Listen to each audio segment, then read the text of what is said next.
done. Let's do this. Look out, guys. We've tried something new. We're just giving everyone a bit of notice this time, and we're just waiting to see what would happen. But welcome to the show. Round 18 talking points. We've got a few of us. We've got Jez out for possibly 10 weeks. Hurt his shoulder during the week. Boys, any injuries coming out of soccer? How was the weekend sport for you both? Well, Adam didn't play. So Adam was commentating Rugby League, so he had a great weekend. It was a hard-fought 0-0 draw. So pretty riveting stuff. Was that because Adam wasn't there?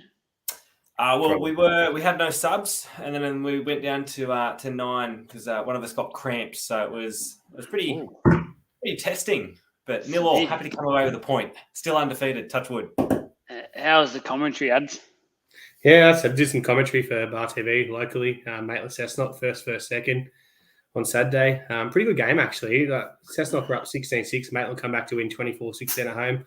There's actually a crowd there. I've never seen that big a crowd at a local game besides, obviously, a final series in the grand finals. About 2,500 people there for a Saturday arvo. Obviously, due to what happened with the Hunter Rugby League, there was no games on due to the passing of one of the Glasson players. So a lot of the local boys from that turned up and huge crowd, but I still got me sporting on Sunday. Got to train at the New South Wales Centre of Excellence on Sunday for OzTag, so it was a pretty good experience. Look, we're pretty excellent compared to the Origin team, so you're an athlete being there, but went there, got to train, got to use their gym, all their pool facilities, their saunas. It's just unbelievable that we have that Centre of Excellence there for New South Wales. They probably need to start using a bit more, though.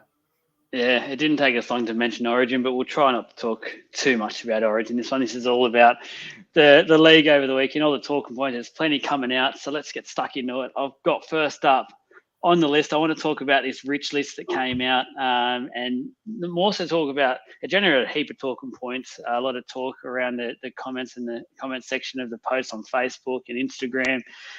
I want to talk more so about the players who are doing well and getting value for money. The clubs are getting value for money, and there's some that aren't so hard to put it nicely. So we'll go around the room.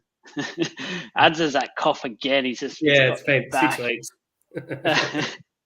I want to talk first off. I think Ponga, and we're lucky we've got Jez here, a Newcastle fan, is the highest paid player in the game. I know there was a battle with the Dolphins there to keep him, and Ponga's dad did a marvellous job of getting this deal. He went and celebrated, as we all seen, at a toilet cubicle, but that was because he was sick. We all know that. Ponga, let us know as a Knight supporter, Jez. Well, there's a plaque up in the Dell. Once he was Kalen Ponga celebrating his purchase of a house. Look, I think since he's been moved back to fullback, we can all agree that is his position. That's where the Knights need to use him. The little experiment having him in the halves, that purely came because of this price list, like 1.4 million. They obviously need him to touch the ball a little bit more and have a bit more say, but he's just not a half at the moment. He's not Darren Lockyer. They need to realise that he's Kalen Ponga. He's a pretty bloody good fullback. Leave him there, but we've got to build a team around him as well. But again, a bit hard with 1.4 tied up in one player. Yeah, no, I agree with that. That's the problem here. Is I know a lot of players demand the big bucks and they want the big bucks and managers, but then it also basically puts the club with hands behind their back, so to speak, because you can't build solidly around that. Adds the Ponga 1.4, it looks crazy money from an outsider's point of view without our Newcastle jerseys on. It's just desperation from the Knights, to be honest. Look, there was a lot of people around Newcastle. I think Jeremy's one of them. Like, they were excited by the signing, but if he was let go somewhere else, they probably wouldn't have been disappointed because, let's be honest, he really hasn't provided much for the club in the time he's been there. He's had some exciting moments. He's had some good games. But to be the highest paid player in the game, you got Nathan Cleary below him on $1.3 million, who's just won 2 premierships in a row, played 3 grand finals in a row. It's just desperation by the club. They're that driven and they want success up here that they're prepared to pay over for players. And look, they paid overs when they got him here. They paid massive overs to get this young player here. And look, I know we're going to talk about the Knights a bit later on, but for me, that's where they're going wrong. They've got such a good rugby league heartland up here. They're going wrong paying a kid. I think it was $850,000 or something when he first come down from North Queensland. He played two first grade games. Yeah, I think they signed him before he played a first grade game, hadn't they? Yes, yeah, but it was based on his touch footy experience as well, and because he played a little bit of rugby, so he was an excitement machine. But you're right, it's desperation. That's all it is. It's desperation. Like I said, we'll go through a bit more of the list, but to pay $1.4 million for players not performing, they were crazy to re-sign him for that kind of money. One I want to touch on is obviously the DCE one. At the time when he signed that, he was the highest paid player in the game, and then it sort of has leveled out as it's gone on. I think it ended up being a 7-year deal or something like that, something crazy. Anyway, has Manly received bang for buck when you look back at this deal? Queensland Origin have. I know that they're not the ones paying them, but probably not. You'd like to think that having someone like DCE, but again, it's finding the right half combination for him. Like when you think about the career that he's had there, he's gone through Foreign, he's had Cooper Johns, he's got Schuster, they've just signed Brooks, so they haven't had a consistent halves pairing there to go with such a great player, which is DCE. He's definitely come into form later in his career as well. He's playing out of his skin at the moment, so he's definitely, if not one of the best halfbacks in the game, if not the best at the moment, just based on form itself. But no, I don't think Manly have got what they wanted out of that signing. They definitely should have had a premiership in there when you're paying someone that much. And for someone of his stature and what he can do at the rep level, you'd like to think he'd provide a little bit more. But again, it's probably not his fault. No, and adds the unfortunate thing here for Manly is that they've got 2 players in this top 10 list. And look, it's not for any fault of his own. It is injuries. It's his body is failing him at the moment. But Turbo, and I've heard it was in the comment section, he's averaging about 100K a game at the moment with the amount of games or limited games he does play every year. That's soccer money. That is. That's the thing, though. Like, let's go to DCE quickly. DCE, obviously, everyone remembers the famous backflip. He is on less money at Manly than he could have been anywhere else. So he chose to stay there. When you look at the list, you've got the best halfback in the game at the moment, Nathan Cleary, on 1.3. Then you've got DC at 1.2. So it's probably fair. You know, he's at the twilight of his career, getting into his last couple of years. We know a lot of these players, when they sign on big deals, they're on back-end deals to obviously pay out that last amount, which, let's be honest, a lot of these players, when they get to 34, 35, the clubs don't paying them that last amount. They end up usually paying about half of it and shipping them off somewhere else, or they go overseas and get big money. So, look, Manly, they're crazy to not keep him around, obviously, on that money because, as you said, as for Trbojevic, they need to – I know the salary cap doesn't allow it, but they need to go back to player payments and match payments because I know they're getting a bit of an exemption now for his injury, but let's come on. Like, remember the Knights back in the day had McDougall on match payments. Because McDougall couldn't string games together because he just kept getting injured over and over again. And like I said, there needs to be – I hate the salary cap, to be honest. Like, I know it keeps things fair. We don't want to end up like the English Premier League where the same teams kept winning it over and over again. But for me, I just feel sorry. I feel sorry for Tom, first of all, because one of the nicest blokes in the game. But Manly, like, look, where do they go? DC probably retiring next year. They're going to have so much money in the cap, which we'll talk about later. They've obviously started spending. But Tommy himself, you know, if he doesn't make it through next year, he probably looks to – they've got to move him on or retire him, really. Yeah, no, I agree with that one. Guys, as well, in the comments, drop your questions. We'll get to them as we talk more. You get involved, the better. The last one I'll talk about on a negative side of it is, in a way, is Fanua Blake's AFB. That is Fanua Blake, guys. It's a prop forward on 1.05 million, which I know is in great form this year, but when you think about it and the theory of it, a prop on that kind of, we all was saying the Broncos were crazy when Notino doing it for Payne Haas, who is the best prop in the game. AFB is a little bit below, maybe not too much in form at the moment, but I just feel like 1.05 million for a prop is insane. Well, look at the name below him, like just below him. It's Mitchell Moses, who is a dominant half playing some of the best football of his career. I know it's easy to sit here and compare numbers, but I know who I'd spend my money on. Yeah. Well, for me, with Fanua Blake, the Warriors have always struggled to attract players back home, right? And when they do, they usually get them at the back end of their career, or they get players that come back and just want to enjoy that home life, and they say they go to New Zealand to retire, or, you know, the curse of going to New Zealand to go over there. What actually happened with Fanua Blake was they got him during COVID, and all of a sudden players were attracted to come to the Warriors because they were based out of the Central Coast and the Sunshine Coast. So these players didn't have to pack up their lives and move. Fanua Blake was based out of, obviously, it was at Manly before. Central Coast is a half an hour drive, 45-minute drive from Manly. All of a sudden, he didn't have to pack up his life. He got there, they got free accommodation in the hotel system they were living in. Obviously, they went into the bubble as well. And then he had that time to plan and pack his life up and go back, to New Zealand. So for me, same thing. It was a bit of desperation. All of a sudden, they could attract players, and they thought, let's splash the cash and get him there. Yeah, no, I agree with that one. Let's move on to the positives out of the list. I think Moses is a steal. When you look at the way the salary cap's going, it's always going up. Obviously, some of the players on this list as well. He's the second best halfback, in New South Wales. He's probably third best when you put DC in the mix at the moment, but DC is obviously going to retire within the next couple of years, which we'll mention. But I think Parramatta at the moment has done a great deal getting that deal over the line. I know it was played out in the media a lot, but I'll ask Jez first as a non-Para fan. I know you're a big fan of Moses in Origin and like to see him there in Game 3. Moses 1.05. Good deal? Great deal. Great deal. As I said before, I'd love to have him in my side for that much money. The way that he can control a football game, the way that he can create chances, and he proved that in Origin Game 2. But he's been proving that consistently for Parramatta as well. I say it every week. It's annoying as a Knights fan to sit here and barrack for a Parramatta supporter, but I really enjoy watching Moses play. He's one of the ones that will make me turn the telly on and watch a Parramatta game. Not because Adam's texted me saying you need to watch this, but it's because of Moses. As a fan, you're all for this Moses deal? Well, the deal obviously dragged on, which was pretty frustrating for all of us. I don't know if this figure's actually correct based on, I know obviously what he's going to be on next year, what he's on this year, what he's on next year. I know there were some complications around that when they could actually announce the deal due to salary cap restraints and stuff. But you have to look at what other halves are available in the game at the moment. And that was one of the biggest things as Para fans we were talking about. Like, we've got some good young kids coming through, ready to take that step, obviously to step up and be first-grade players eventually.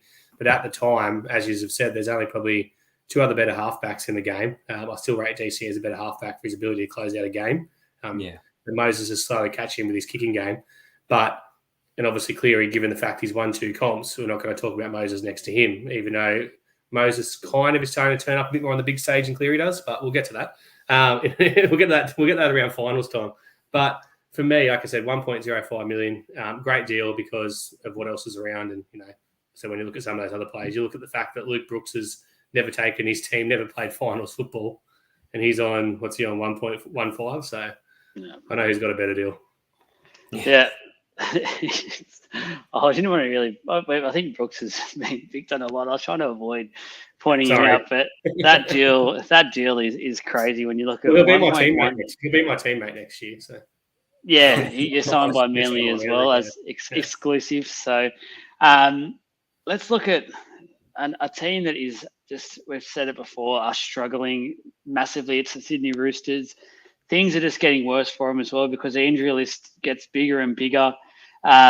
Look, some of the names that are out from this week onwards, you've got Egan Butcher, Brandon Smith still out, Connor Watson, Paul Momorowski, Nat Butcher, then Angus Crichton, Sam Walker, Satili Tupanua has been added to that list as well. Like, it's a lot of troops, especially when they've got games now that are at almost that must-win level week in, week out to get some momentum back. And they're just not playing anywhere near the sort of team that we know that they can be. Jez, I know this is one of the ones you wanted to talk about. You actually organised the whole show tonight, so everyone knows it's basically just Jez's talking points. He's sat there on the weekend just writing notes. It was after just like clicking on an article around the injury list and actually going through it and then looking at the Sydney Roosters list and who is on it. You think like you should think they should be at the bottom of the table. Suwali, Turpin, like Crichton, Butcher, the names that you said, Smith, and it started with Watson early in the year. Now these are really big players, big names that they're missing, and they're missing for quite a while. Like they're not just little 1s or 2s injuries. They're 3 or 4, 5 week injuries, And in comparison, like St. George only have 3 players on the injured list. Yeah. So it just goes to show the depth of the Sydney Roosters as well. The Panthers, they've only got 3 on the injured list. They should have a couple on the suspension list. But when you're going through the teams, like the Knights have a couple as well. It started with Brayley going out for the season. But just I'm going through the list again. In comparison, the Roosters list is double everybody else's. So they've got a bit of a thing happening here going into the pointy end of the season. And you're right, the next couple of games for them are must-wins if they want to try and make finals footy. Uncle Nick's salary sombrero is doing wonders because they've still got a decent team that runs out each week. As Jeremy said, their depth is deep, so is their pockets. But for me with the Roosters, look, we've obviously spoken about it before. Obviously, yes, they've got injuries, but I think they've got bigger problems than their injuries at the club. They had problems before they started getting these injuries. I watched their game on the weekend against Canberra, and look, they did pretty well to get back into that game, but their back line is so clunky at the moment. We spoke about it with Origin. Tedesco's past it. He's trying to change direction. Kiri doesn't want to take any knocks. Sandon Smith's played 2 first-grade games now and was their best player in the back line. Manu just obviously doesn't want to be playing the centres because he just picked and chose when he came into the game. When he came in the game, he changed it. But the Roosters, the way they got back into their game was playing through their forward pack, just taking those hard runs through the middle, and that's how they overpowered Canberra and got himself back in the game. So I think they won against Newcastle as well. So that's what they need to do. Going forward, they need to back their forwards because obviously they've got their injuries. This comment's going to pop up. We've spoken about it before. It's the Cooper Cronk effect, isn't it? A lot of people have spoken about the effect Cooper Cronk's had in this club and the decisions he's made. So, they've got bigger issues than their injuries. Their injuries don't help. But look, there's a club that goes through it every year. Jeremy, the Knights went through it last year. We joked every week about the curse of the 9. Whoever wore the 9 jersey for the Knights end up out for the season. So you've got to be good enough to get through that. And the good clubs are good enough to get through it. And look, I thought the Roosters would win the comp at the start of the year, but they won't play finals football. There's no way they play finals football this year. Yeah, and just on Tedesco, I want to make a point here because I've received a bit of flack over the last week or two. People saying, are you dropping Teddy? Why is your New South Wales team got no Teddy in it? Things like that. Disrespectful. It's more so about getting the timing right when you decide to either retire from rep footy, you make the move to retire altogether, or move a position and things like that. For mine at the moment, the Roosters are in a position where Joey Manu, for mine, is a better fullback than Tedesco. We've seen it when he played for the World Cup at the end of the year, and we've seen it in spurts throughout this year where the Roosters do look better, A, with Sam Walker in the team, B, when Manu is your fullback. I'm just calling things as I see it without that Roosters jersey on, that we've seen it all in the past. We've seen it with so many players we could name that they went a year too long or they went 2 years too long. Tedesco is a phenomenal player. He'll go down as one of the best fullbacks the game has ever seen. There is no denying that at all. But it's got to become a time there where he gets a tap on the shoulder, where you start to talk about what's your next move. If you love the Roosters so much, how are we going to get this club back to where it needs to go? Because we all pay him out, but the Roosters are basically run off success. If they don't have success, they don't do anything as a club. So the juniors will perish for any juniors they do have. But we've just got to see that. The Roosters pump up. The only other team I want to quickly talk about when it comes to injuries, and a little bit of a worry at the moment, and it's not on the list, sorry, Jez, I'm just bringing this up as I think about it, so please forgive me, is the Brisbane Broncos. We've seen them on the weekend lose to the Titans. We've seen now they've lost Tom Flegler, they've lost Jordan Ricky, and Capel are still on the sideline. So 3 pretty big forwards for them. They're really vital clogs in that armour, and we've seen players, and we're going to get to the Walsh stuff shortly, but I need to keep an eye on that as well, actually, now I remember. But, it's been massive. I worry about the Broncos in terms of, again, have they peaked too early? And we've seen this last year. I don't want to say it because it probably haunts them still, but losing those forwards will hurt them a lot in terms of their go forward. They're needing that to get players like Walsh and Reynolds on the front foot. Is this worrying times at the moment for the Broncos? Is this that loss to the Titans? It is only the first loss, but is it maybe panic stations? Well, you touched on it already. What I was going to say, it happened last year. Like, remember them playing us in a game last year and absolutely tearing us up. It was about 32-0. I thought this team's good enough to win the comp. I don't really think they won a game after that, and obviously slid and missed out in the 8. So the worrying thing for them is not just their injuries. I think they invest a lot into an aging halfback. Adam Reynolds has obviously been great in his career, but as the year goes on, you see him slow down more and more throughout the games, and you saw that on the weekend. Obviously, they got Walsh there this year that can give him a bit of excitement, give the referees a bit of a handful as well. But they just need to find a way. They probably need, if I was them, I'd be giving Reynolds a bit of a rest over the next couple of weeks and preparing for that run home. We've seen it work wonders for other teams, and they give their players a rest going into finals and stuff like that, because I know they're sitting up pretty high at the moment, given some buys potentially as well. But for me, I've never really looked at them as a serious threat to win the comp. Yeah, Jez, where are you at with the Broncos? I agree with Adam. I like watching them play. I like watching them win. I think it's good for rugby league when the Broncos are doing well, but I don't see them as contenders anymore. There's just a few too many things. Like Adam touched on the Reynolds situation. He's a great player, but again, where's that investment for the club? Like, how far ahead are they actually looking when they do sign someone like this? He's a great player and can control the game, but without those forwards there, might not be having enough field space to put in those quality kicks and get them that field position that they need. So yeah, I like when the Broncos win, and I like it when they're doing well, but I don't think they're going to be contenders this year. Look, it hasn't been. I was just quickly checking there, but there's no confirmed result yet of the judiciary. But let's quickly mention the Reece Walsh stuff as well. It's been obviously in the news. A lot of talking points regarding another post that a lot of people were happy to comment on and share their thoughts with. One thing I want to say on Reece Walsh, and I actually made the comment tonight to the misso having dinner, is the fact that we're talking a bit of footy at dinner. I have NRL 360 playing in the background. There's a mistake you make. You never mentioned Reece Walsh to your missus. That's a terrible idea you've made. Yeah, she hasn't listened to anything you've said. No, you know what? At the moment, she thinks she's a bit of a flog. So she's really? going. Yeah, no, she's going that. There's one out of the whole population of females in Australia. He's got to be careful because he's starting to tread into the Jerome LOI category. And I say that in terms of just how he's holding himself, how he's starting to carry on a little bit. I love the fact that when he was going off, he was pumping the Queensland badge. I love that side of it. But when I watched on the weekend, this was before the whole incident happened and the whole outrage came afterwards. You could hear him almost every call the ref made in his ear, just constantly at him, like one of those little chihuahuas that just go at you and go at you. That was him. That was Reece Walsh. And it was doing my head in. So I could understand why the ref ended up snapping. And it wasn't just the language. I reckon he was just fed up with him. Jez, where are you at with Reece Walsh? He's just got to start being careful because he's starting to trend a fine line. And he's only young, so hopefully he starts learning from it. But, yeah, I don't think you want to be coming in that Jerome LOI sort of character. No, there's a fine line between passion and dickheadery. And that's where he is trending at the moment. But I think not the blame, but the responsibility falls on the senior players at the Broncos as well. I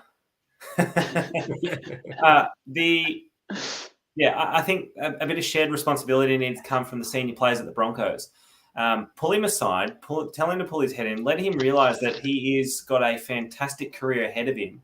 But if he continues to go down this path and wasting his energy in, having a go at referees and getting caught up in decisions, then his football is going to suffer from that. So I think they really need to pull him aside and have one of those teaching moments for him, because you would absolutely hate for someone as good looking and as well playing as Reece Walsh to head down the line of villain. And that's not just villain for New South Welshmen, that's villain for anyone against the Broncos pretty much. So, yeah, he kind of needs to just rein it in a little bit. He could honestly be the face of the game for 10 years. He has that capability to being that player. He could set himself up for life over this next couple of year period. It's one of those things. Ads, anything else left to say? Jerry touched a lot of it. Like I said, I saw the players pull him in straight away. Going to the actual incident, it's a send-off. You can't talk to a referee like that. I know he's trying to deny it. Look, we've all seen the video. He's trying to say he said it's Fafita. Unless Fafita said something to him that the microphone didn't pick up before that, he's mouthing off before Fafita even touches him. So is he saying it to Fafita no, or he's Carrigan? he's changed that. He said he was saying it to Carrigan, which I say that's possibly even worse. You're saying that to your club captain. Like you can't be saying that sort of language and talking like that to your club captain. He said he literally said, you hear him say, I was saying it to Dave. He's changed his tones that many times. Look, just own it. Say I screwed up. He's not going to get suspended anyway. You know my theory. They need to play Origin because they need to sell tickets to Origin. Yeah, and on that, we've mentioned this is the Origin tally down the bottom. I think we're up to 3 so far, so we'll keep going. Let's talk about Manly. Manly, they've released some signings who, for mine, I kind of had a little bit of a giggle at. And Sorry, I had to change it. Disrespectfully, it was very. Live blog panel deliberating decision. Oh, look out! It's going to come while we're on air. We'll let you know the result, people. So. Yep. Jez, the Manly signings, your first thoughts when you've seen it? And we're talking about, just so anyone who doesn't know, it's Luke Brooks. They signed Tommy Talau. They signed Jackson Paulo. They re-signed, which is probably the best news of the whole thing, was Cooler in the centres. He's the best news, I think, out of that.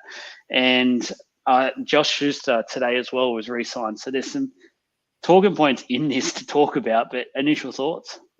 Well, obviously, Adam, there goes your theory of Luke Brooks going over to Super League and playing over there and toweling it up. He's going to stay in the NRL and, test himself against the best. I think with the Luke Brooks signing, I hope, honestly, I hope it's a fresh start for him because he's had an absolute stinker at the Tigers. He's on a lot of money, hasn't really given anything back to the club in terms of premierships or finals football. So hopefully it is a fresh start for him in his own career and even his headspace because I'd hate to be copying all of that every single week for the last, 6 or 7 years. I think the Schuster signing shows a little bit of confidence from the club, whether that's going to be playing in the halves when DCE moves on or playing as a back rower. I think it was Tallis that was saying that he's just definitely not a half, but he's probably one of the best back row, could be one of the best back rowers in the game when he's on, but not as a half. So I think it's a nice little sign from the club to say, hey, you're probably not playing where you want to, but we're still going to stick it out. But also that's the reason why Foran was moved on because he kicked up a stink about playing 6. So whether or not Schuster is someone that you want to keep at the club, if he does act like that. But yeah, I think apart from Luke Brooks, the centre is another exciting one, as you touched on. I think that's a pretty good signing for them. As Adam said earlier, I don't think Turbo is going to be in the game much longer if it continues to go down this path. So I think Manly might need to start looking elsewhere for those sorts of players as well. Yeah, I think for the Luke Brooks thing, I actually do find for Luke Brooks, it's a great move. He's not a dominant half anymore. He can go let DC do that for the next year or two, however long he remains at Manly and in the NRL.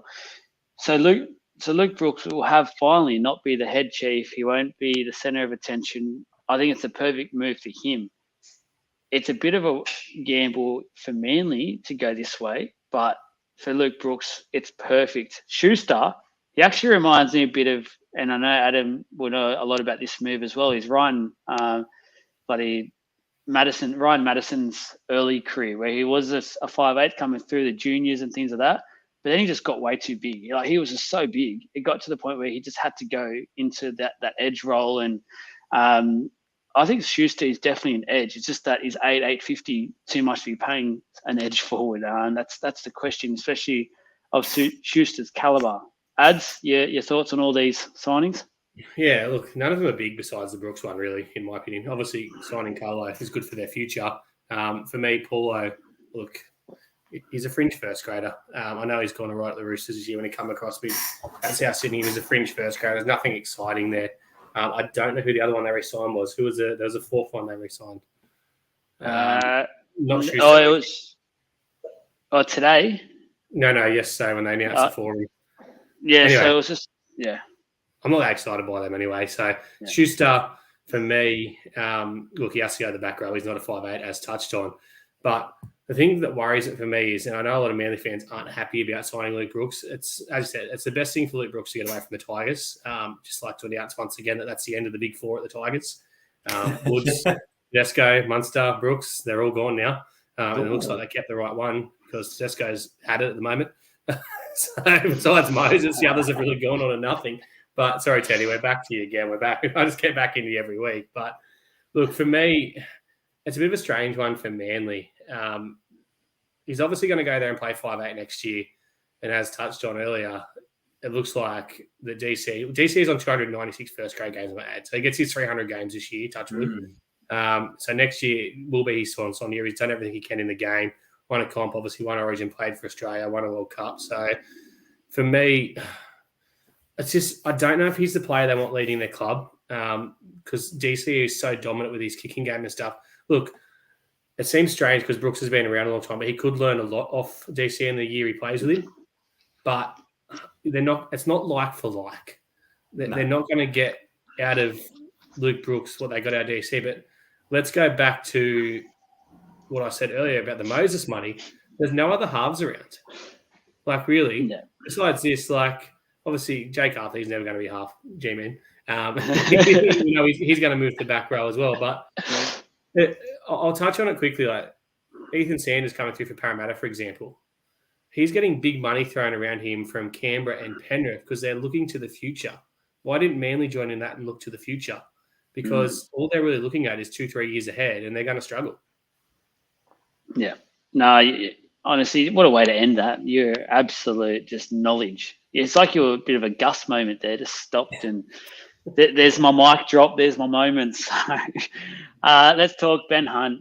He's been around the papers again to start the week, and it was the fact that the Dragons have stood their ground, it seems, and is not letting him get released, not going to the Broncos to make that formidable-looking spine that was posted. And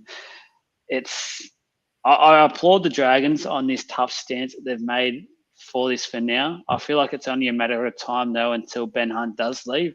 My point on this whole situation is I want to talk about the Dragons, where if I was a Dragons fan right now, I would be demanding to release the bloke ASAP because I wouldn't want my club captain being in the media, being so outspoken about wanting to leave the club and still there running out. And I felt sick watching it happen over the weekend when he ran the club out onto the field after what's been happening throughout the media, and he's made it so clear that he doesn't want to be there. He's not happy there. He doesn't agree with whatever's happening since Griffin left. It just, for mine, doesn't sit well with me. People ask me if it was Gutho, would I be saying the same thing? Well, yeah, I wouldn't want Gutho there if he didn't want to be there and was making it such a loud noises in the media to get what he wants. It just doesn't sit right with me. Jez, how do you feel now that the Dragons have stood their ground with Ben Hunt? I think it just goes to show the knuckleheadness of the Dragons board. I don't think this has anything to do with Ben Hunt.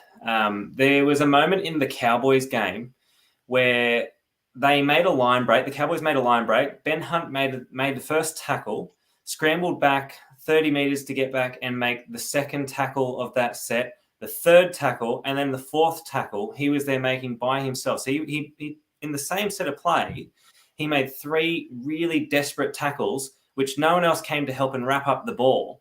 He was the only one that really seemed to give a damn whilst he took that field. So, yeah, it might be a bit, iffy him leading the team out. However, I think if I was a Dragons supporter, I'd be saying, well, there's obviously underlying issues here that he doesn't want to come out and say. He doesn't want to get into that sort of slamming match. We'll have to wait until his book is released when he retires to actually find out what's going on. I can't wait for that. Yeah.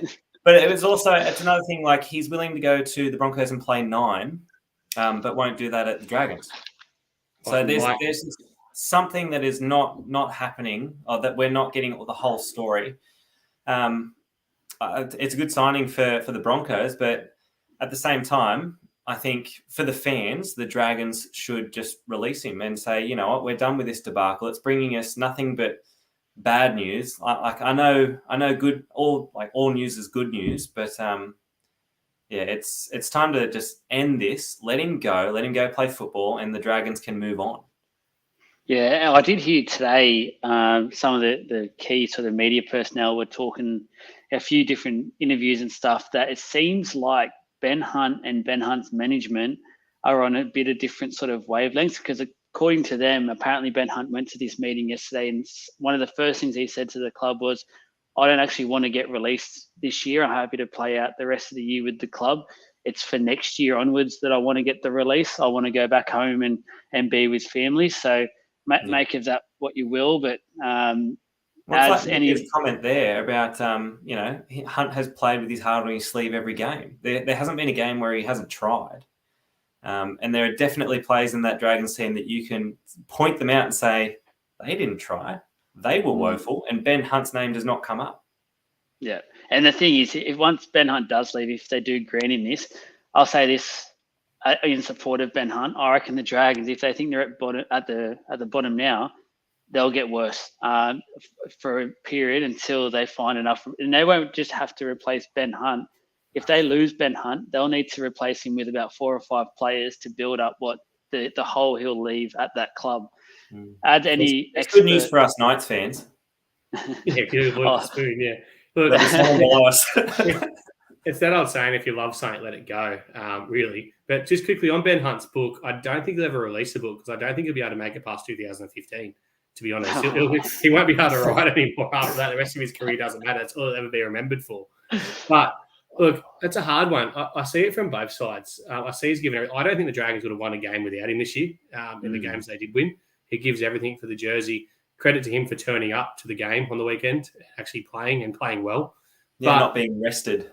Yeah, exactly right. But for me, I'll look at it this way. If you've signed a contract and you don't want to play, if the board wants to be really strict, they could say, all right, you're playing New South Wales Cup, as Graham's touched on there. But it's a hard one as well because it's just going to create future problems and it's going to create problems. I don't think the fans are angry at Ben Hunt. I think they're angry at the club.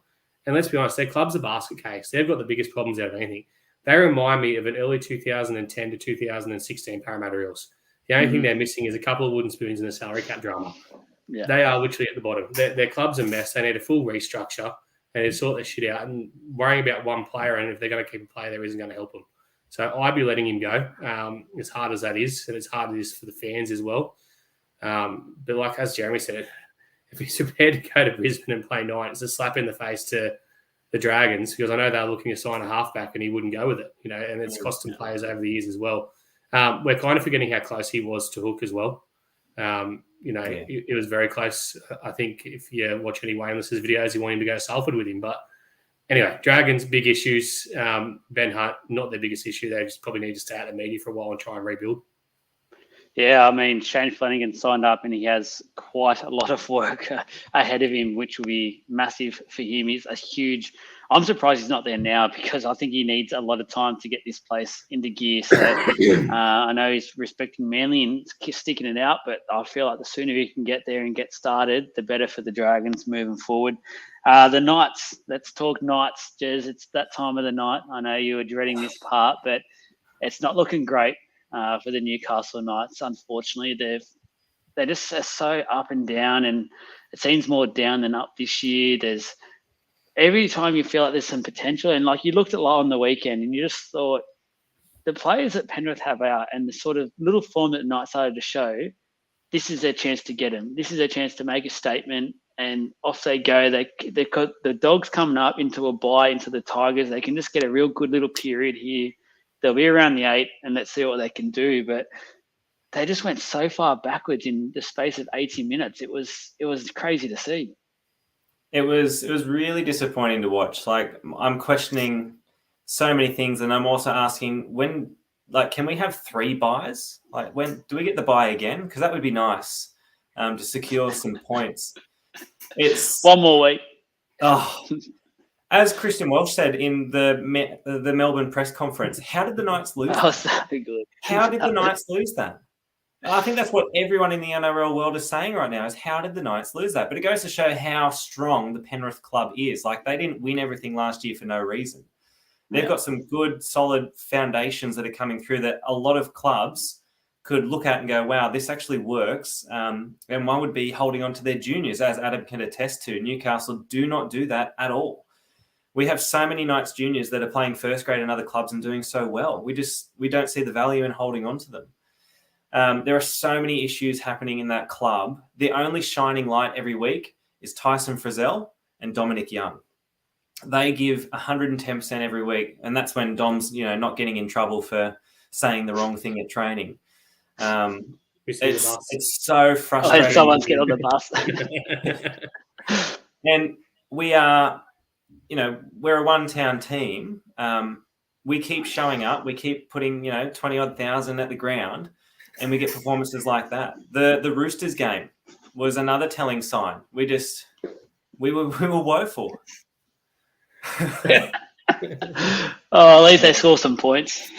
Oh, well, if we get done by 50, I'm expecting a post from Micah Martin. You'll be on the list. Along the lines of ring, ring, ring, ring. Yes, Gus, it's me.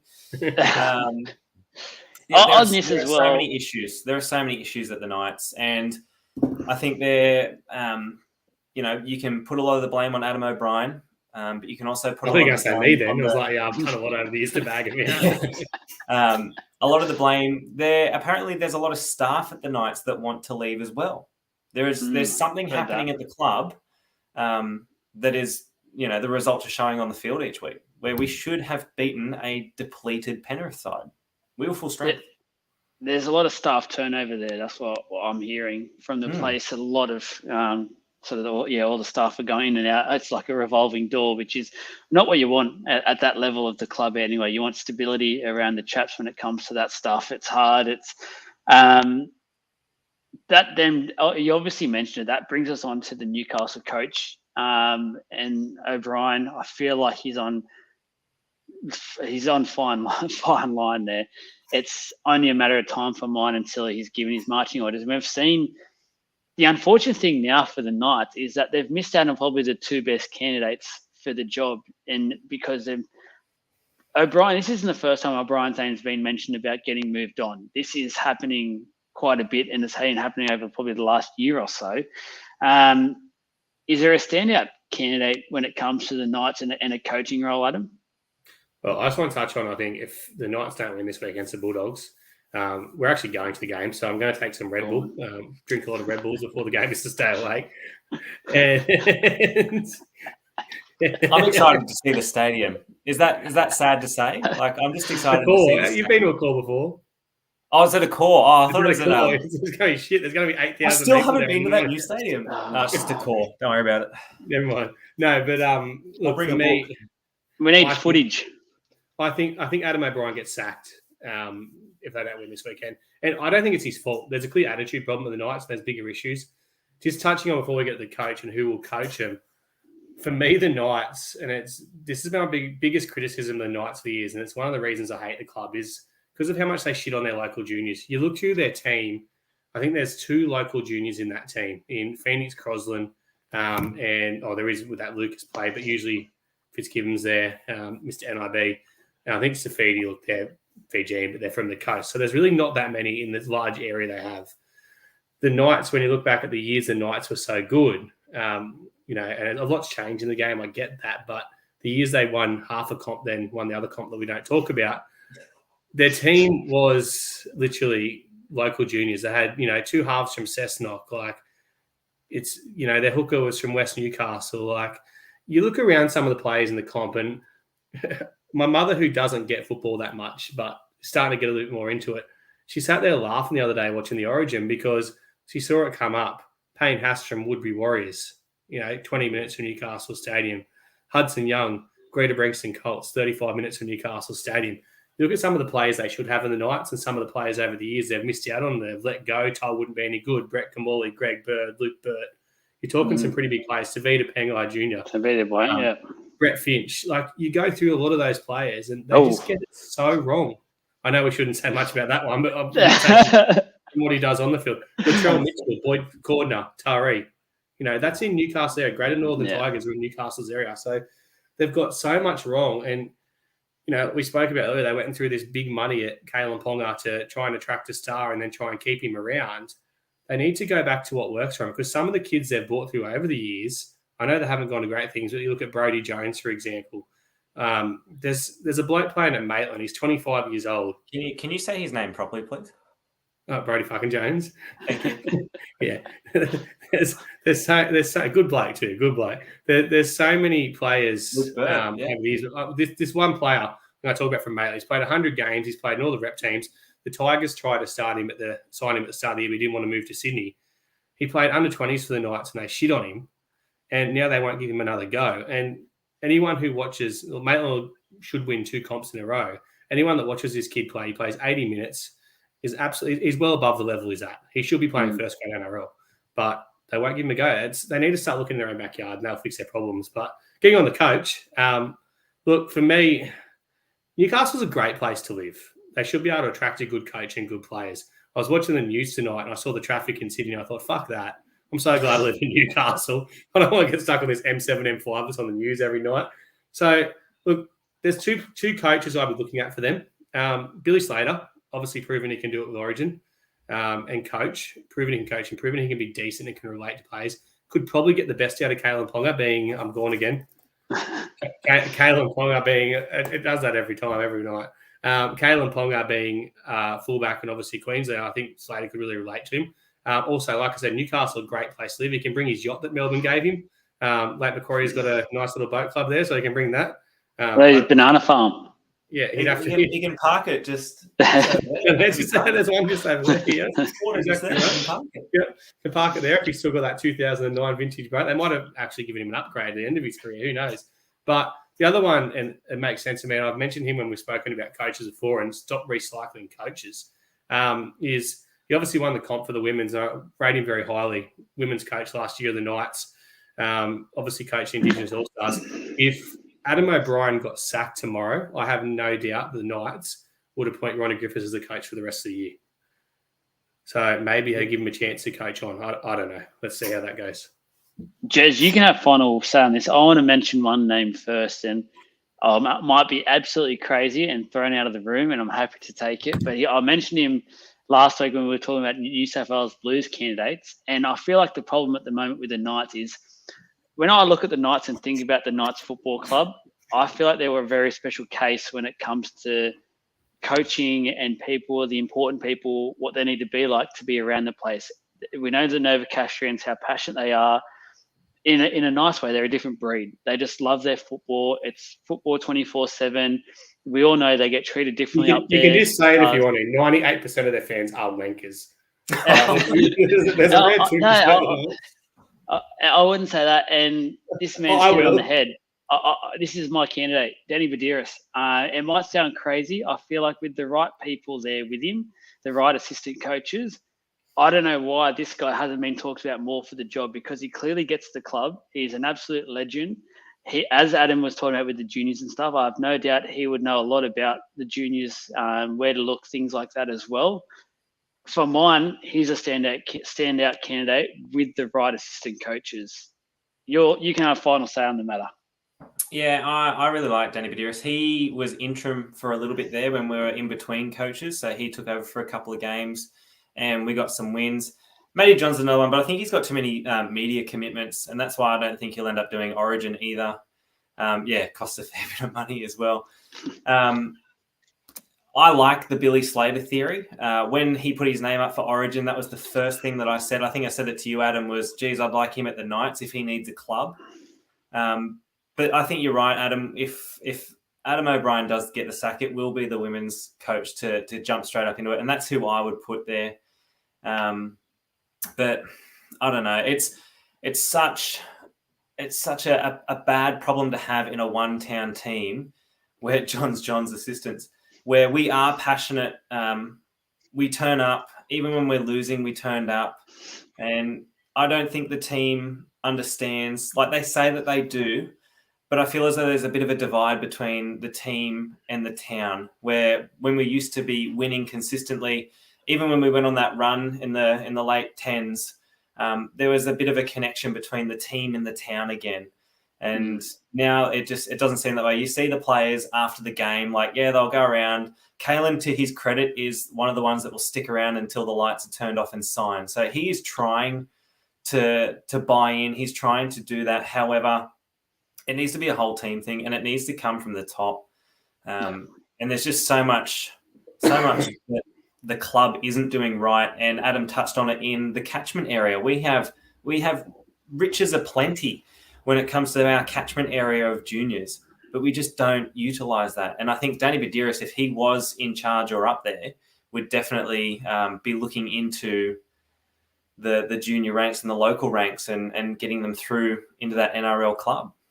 I want to touch on one thing, Jeremy, so quickly, just about the connection from town to team. He's 100% right. And what comes to it is having those local players.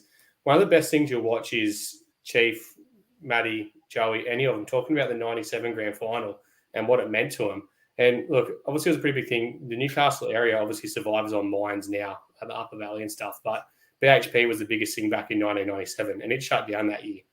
So many people lost their job and the whole kind of community area was hurting and stuff. And the way the Knights won the comp, it kind of brought everyone together. Not me. I was 5 years old, 6 years old, but, you know, and absolutely hated the moment. But for so many people, it was so big and they've got to find a way to get that connection back. And, you know, Jeremy said that they always get semi-decent towns, like crowds for a one-town team. I see it falling off a little bit compared to what it used to be. I remember the Knights wouldn't get a crowd under 23, 24,000, but I can guarantee you if they're sitting in the top four, that ground sold out every week.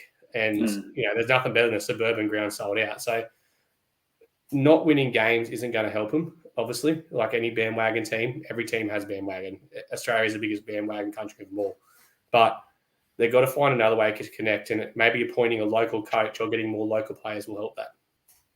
Yeah, and I think on this, it also points the importance of getting your coaches right and from the start. And I feel like coaches also can make the wrong decisions about which club they go to, because we've just talked about it. The Newcastle Knights need a specific coach, and I don't think O'Brien has ever been that coach that the Knights ideally needed, because I don't think he's helped that fans to player sort of club connect. I don't think he's helped and really fully understood that. We've just seen Holbrook sacked from the Titans, and I feel like he was the same, where he didn't probably need to ideally go to someone like the Titans. He needed to go to someone like Souths or something like that, and he would have been a successful coach.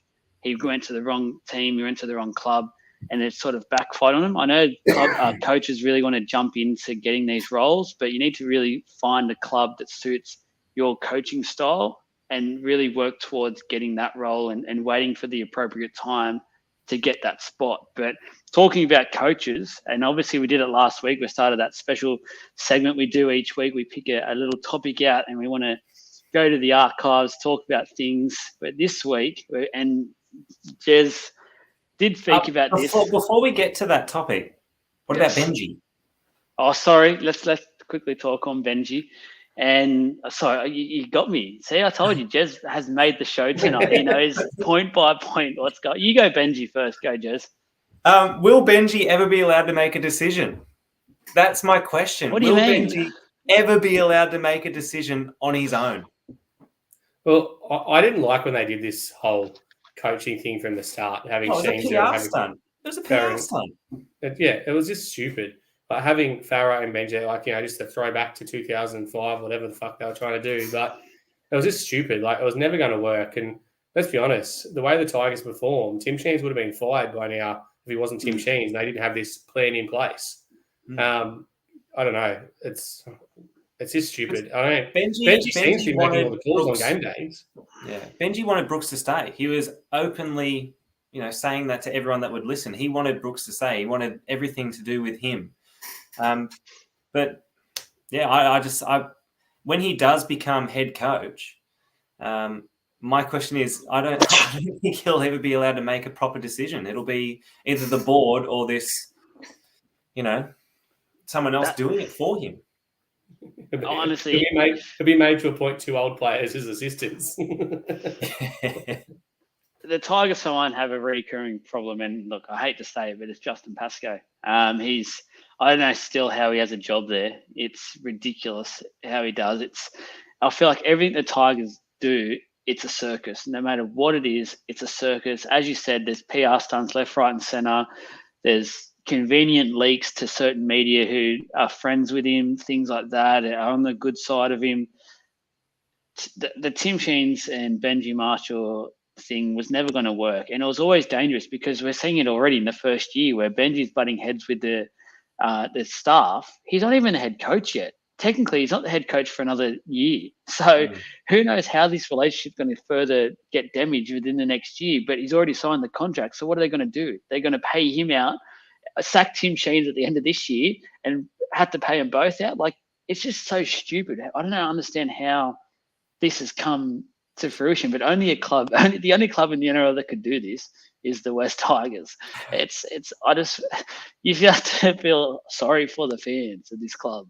Benji could walk out and try and go to rugby again yet, so maybe happens to the Tigers. Yeah. Well, let's go on to the segment. Are you happy there, Jez? Can we move on? Yeah, I'm happy with that. Okay, perfect. So segment time this week. I'm looking forward to this one because I've actually got one, unlike last week. Blow-ups. We mentioned it last week as a little teaser. We're talking about massive blow-ups. So guys, in your comments, let us know your blow-ups over the years, Rugby League. It could be personal as well. We're happy to hear stories. We'll read them out. So if you want to put your stories up, personal life, do it. We do have. Do you guys want to talk about the personal one that happened, or we're still not allowed we're to? leaving that. We're leaving that. Okay. We're not allowed to, but I'll go first. I'll start mine off, and I've got the Nathan Brown to Trent Barrett slap, obviously, down with the Dragons, and it was a game where they were getting pumped. They got pumped 38-12 by Manly, and it was on the sidelines. He pulled over 3 players, gave him an absolute roasting. You could see it happening, and all of a sudden he just slaps Trent Barrett in the face.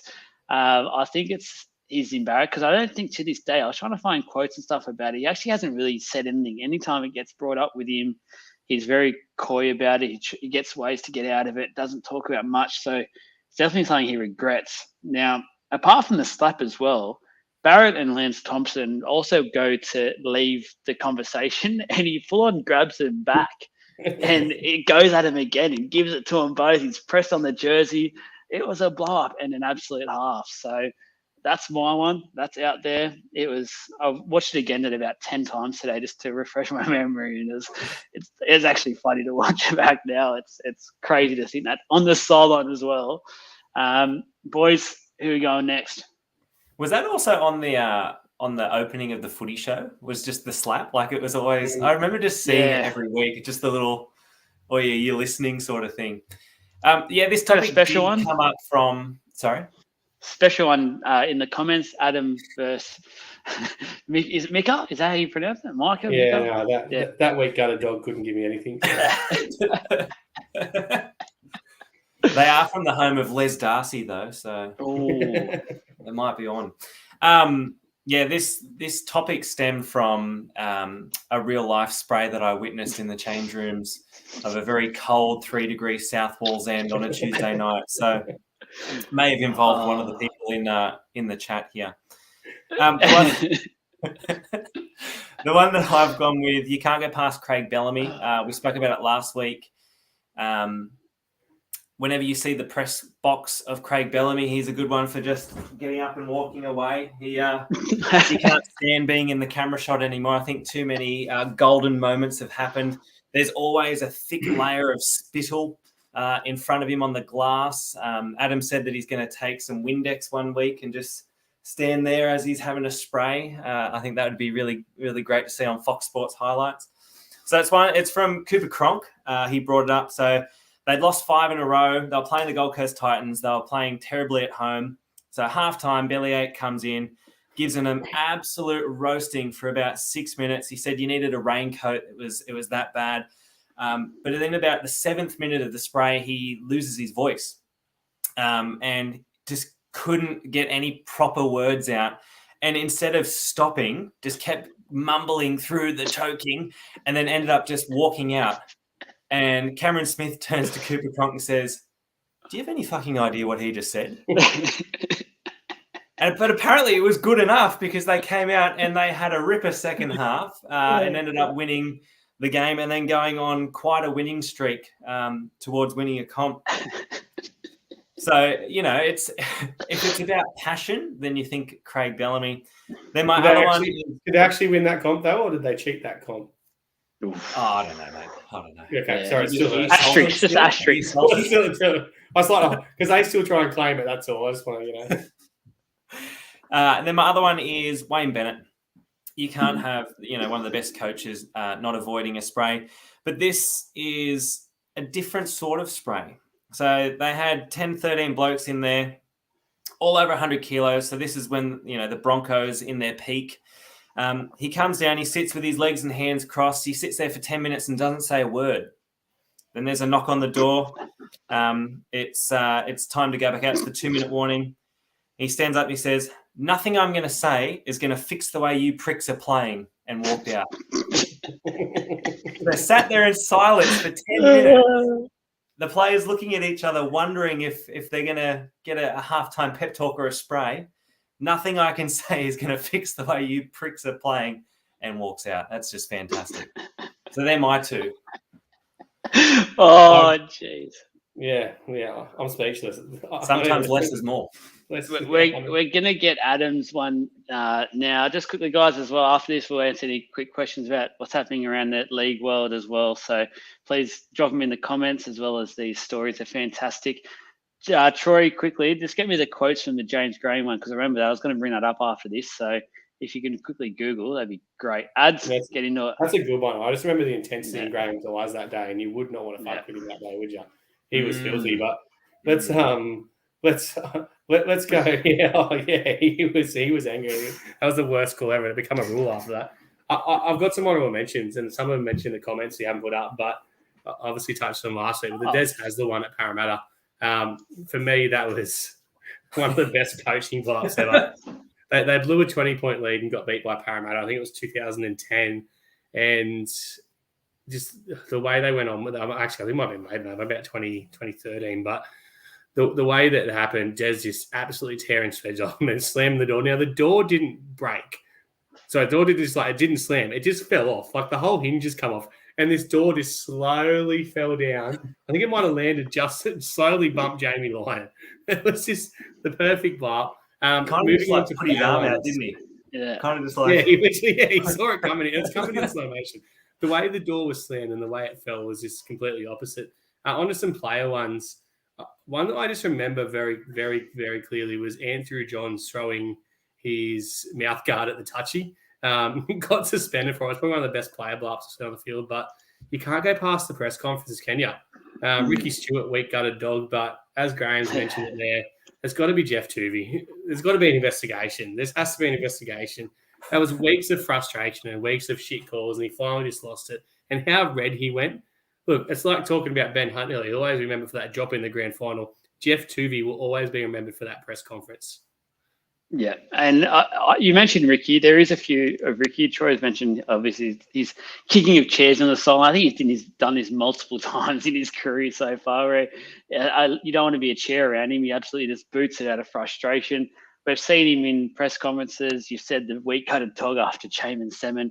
Definitely, he's just a fiery character. The other one I want to mention with him, which I was just laughing, it was a meme for ages, was the 47 texts after he got in the press conference and sat down, and they all said something about the call. He goes, "Well, I've got 47 texts on my phone, and you tell me what you think about the decision, blah, blah." Obviously, it was absolutely blew up. We mentioned I'm not too sure about this, the Josh Reynolds change room one. I'm not too sure. I remember that. It went flying as much as Ricky's did on the sideline. I did it. Just absolutely kicked the crap out of it. Yeah. And we quickly mentioned it, but it does deserve a mention. The James Graham one was out of this world. It was one of the best ones on field from a player you'll see. And I know we got Walsh at the judiciary now, but I tell you what, James Graham, the finger was. I remember he said so many interviews so far. He was absolutely blasting the ref, saying everything under the sun, but he would not point at him. He had to go like that because he was brought up. You can't point. It's too rude. But the stuff he was coming out of his mouth, you're thinking the pointing would have been the nicest thing to do to him. The thing that probably saved James Graham is the referee probably had no idea what he was saying. Yeah. Needed subtitles. 100%. I think that's all we got for the blow-ups, don't we? Yep. We nailed all the best ones, didn't we? I think we did. So well done to us. No questions either. I think everyone's fallen asleep, so that's fantastic. That's it for us for the weekend. Still, Reece Walsh's, I just quickly looked it up then, and still no results. So who knows what that has been going on for about 3 hours now. That is. He's waiting for Dave Fafita to get there to back him up. Did you hear what Fafita said? He mentioned that he goes, I was there, and he was going at the ref, and then he goes, no, sorry, not the ref. He was going at Carrigan. Oh, jeez. Dave Fafita's on Gold Coast time. He won't be. Yeah. Yeah, just a special mention if you don't watch it already, the Talking Para podcast. I do my weekly rant. I've had a few good blow-ups so far. Do you feel sorry for the bloke? He's just had neck surgery. Surely you're going to give him a break this week. You're going to wish him all the best. Yeah, look, I do feel a little bit bad, but I don't. It's more directed at the club now for signing the bloke. But we'll move on. Thanks for watching the show, guys. Re-signed. Yeah, and re-sign. I don't start me, Jez. I'm trying to sign off here. I don't want to get too yeah, Joel and Davey. Don't get me on Davey either. I'm going before these comments get me started. Thanks for tuning in. Thanks for all the love on the page. Yeah, well, just Troy, I'm going. See you guys. Thank you.